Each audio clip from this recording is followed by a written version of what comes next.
All right, welcome back to Building Dad Bod 2.0. Upper back day. My buddy Milos, he watches my videos. He told me that my pull-ups are getting lazy and sloppy, so time to rebuild. I want to just rebuild my speed anyway. I hurt my radial brachialis last year. I'm still having some trouble with it. The muscle's okay, but right where the tendon insertion is, I still get a lot of pain there. So I'm going to rebuild with lightweight. Today was 6 sets of 2 with 10 pounds.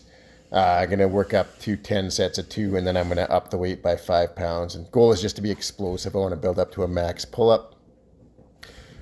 Short-term goal on Kroc rows was to get up to a minimum of 20 reps with 155 pounds. So today I was going to do a massive drop set to build my work capacity on these. So started off with 155 pounds. I'm just going to show you the right side. We're going to show you the whole set here. I know some people don't like Kroc rows because they think you use too much momentum, but do a set of 20 with 155 pounds and I guarantee you it will absolutely light up your lats the next day. So I managed to hit 22 reps there. So I exceeded my goal at 20 with 155 pounds, but still had to finish off the drop set. So now 120 reps is up next, just as many reps as possible until I fail here. Sorry, 120 pounds, not 120 reps.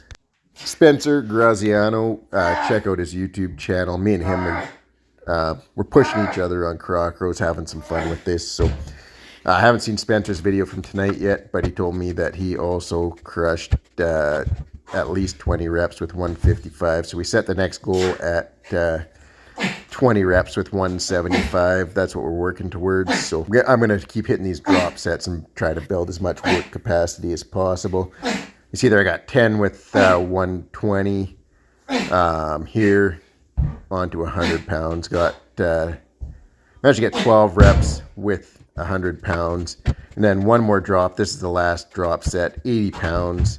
And again, just trying to get as many reps as I can, each rep coming up and touching my stomach. So just going basically till I run out of gas. Left arm, I actually only got 20 reps with the 155. So then I went 13 with the 120. 12 with the 100, and I got 13 again with the 80. So I got more reps with the lighter weights, but less with the heavier weight with my left arm. Then after doing the superset on the Kroc rows, went to 80 pounds and just did one set here. Bent over rows, both arms at the same time. Managed to get 8 reps, and my back was on fire at that point. So if you watch me, you know when I'm doing low rep pull-ups, I'm basically doing the pull-ups for speed and power. So I'll pick a different grip. I don't want to use the same grip as I use for pull-ups, and I do high rep supinated pull downs generally. And then I superset that with some face pulls to really light up that upper back. Hit those rear delts, all those muscles that I need for stabilizing on bench press is my biggest goal here. Big, strong upper back is important for pretty much everything that we do in the gym, so can't go wrong there. And then finished off with 3 sets of a little bit more strict seated rows. That's it for the workout. Thanks for watching. Have a great night.